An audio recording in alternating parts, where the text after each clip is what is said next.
पहाड़ों पर ट्रैकिंग कर रहे हो और अचानक सामने एक झील आती है जिसमें साफ साफ इंसानी खोपड़ियां, पसलियां और हड्डियां तैर रही हैं, और वो भी सैकड़ों की संख्या में।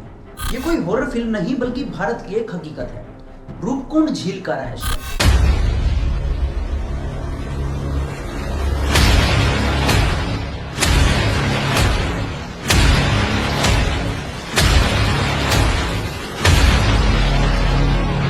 हर साल गर्मियों में इसके नीचे से निकलते हैं इंसानी कंकाल। क्या ये कोई शापित जगह है या फिर किसी गुप्त यज्ञ का बलि स्थल? आज की ये कहानी एक रहस्य है, एक डर है और शायद एक चेतावनी है। उत्तराखंड की ऊंचाइयों में सी लेवल से लगभग 5000 मीटर की ऊंचाई पर एक झील है, रूपकुंड लेक, जिसे लोग अब कहते हैं स्केलेटन लेक। इसका पानी ज्यादातर साल जमा रहता है, लेकिन गर्मियों में जब बर्फ पिघलती है तो दिखते हैं सैकड़ों इंसानी कंकाल, खोपड़ियां, पसलियां और यहाँ तक कि कुछ के तो बाल और चमड़ी तक जमी रह जाती है। 1941 British forest ranger Harry man एक सामान्य निरीक्षण पर इस क्षेत्र में आए, लेकिन जब उन्होंने इस झील में झांका तो उनकी आंखें फटी की फटी रह गई। बर्फ के नीचे साफ साफ दिख रही थी हजारों हड्डियां।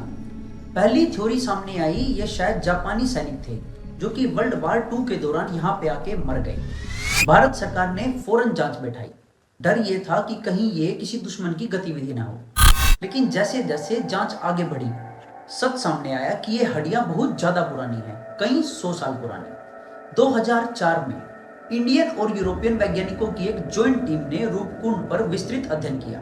डेटिंग से पता चला कि झील में मिले कंकाल 2 अलग अलग समय के हैं। पहला समूह लगभग 800 ईस्वी का है और दूसरा समूह लगभग 1800 ईस्वी का है। मतलब ये लोग 1000 साल के अंतर पर यहाँ आके मरे। डीएनए टेस्ट से ये पता लगा है कि ये लोग एक दूसरे के रिश्तेदार भी नहीं थे। एक समूह भारतीय मूल का था और दूसरा समूह मेडिटेरियन रीजन यानी ग्रीस या टर्की का था। अब सवाल था, यूरोप से ये लोग भारत के इस बर्फीले ट्रैक पर कर क्या रहे थे? स्थानीय लोग इस बारे में एक कहानी भी बताते हैं। कन्नौज के राजा जसदवाल अपनी रानी बलम्पा और 100 से भी ज्यादा अनुयायियों के साथ नंदा देवी की यात्रा पर निकले थे। यात्रा के दौरान उन्होंने कुछ नियमों का उल्लंघन किया, नृत्य, संगीत और शोर मचाया। गुस्साई देवी नंदा ने उनको श्राप दे दिया और तभी हुई एक भयंकर ओलावृष्टि। ऊपर से गिरे हजारों बर्फ के गोले और सैकड़ों लोगों की वहीं मौत हो गई। कुछ खोपड़ियों पर चोट के निशान भी यही बताते हैं, ऊपर से भारी चीज गिरने से लगी हुई चोट। अब ध्यान से सुनिए, हड्डियां पूरी झील में चारों तरफ फैली हुई हैं। कुछ लोगों के पास आभूषण और लकड़ी के औजार भी मिले हैं, पर एक भी हथियार या कोई तंबू तक नहीं मिला। डीएनए से ये बात भी साफ पता चलती है कि एक समूह भूमध्य सागर से आया था। मतलब ये कोई इंटरनेशनल यात्रा थी। तो ये तीर्थ यात्री थे या फिर कोई गुप्त मिशन? कुछ थ्योरीज इससे भी डरावनी है। पहली है ओकुल्ट रिचुअल थ्योरी। कुछ मानते हैं कि ये स्थान किसी गुप्त तांत्रिक बलि का स्थल है। यहाँ एक साथ कई लोगों की बलि दी गई थी। दूसरा, एलियन इन्वॉल्वमेंट। यूएफओ रिसर्चर का दावा है कि यहाँ अक्सर स्ट्रेंज एनर्जी फील्ड और लाइट्स देखी गई हैं। क्या एलियन ने यहाँ पे कोई प्रोग्राम किया था? कुछ कॉन्स्पिरेसी थ्योरिस्ट मानते हैं कि ये रूपकुंड टाइम पोर्टल के पास है, जहाँ लोग भटक कर इतिहास में खो जाते हैं। लेकिन आज तक कोई भी इन कंकालों की कोई ठोस वजह नहीं बता पाया। आज रूपकुंड एक प्रसिद्ध ट्रैकिंग डेस्टिनेशन बन चुका है।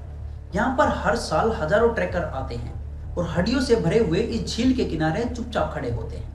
कुछ ट्रैवलर्स ने कहा है कि उन्होंने हड्डियों के पास मंत्रों की गूंज सुनी, तो किसी ने झील में लाल धुआं उभरता देखा, कुछ को आंखों से परछाइयां देखी। शायद ये आत्माएं आज भी वहीं भटक रही हैं। एक झील जहां का मौसम बर्फीला है, लेकिन इतिहास बेहद गर्म। हड्डियां वहां आज भी मौजूद हैं, कहानियां अब भी अधूरी हैं, और शायद कोई अगला ग्रुप किसी अगली गर्मी में उस रहस्य का हिस्सा बन जाए। कहानी इंटरेस्टिंग लगी तो हमारे चैनल को सब्सक्राइब कीजिए। धन्यवाद।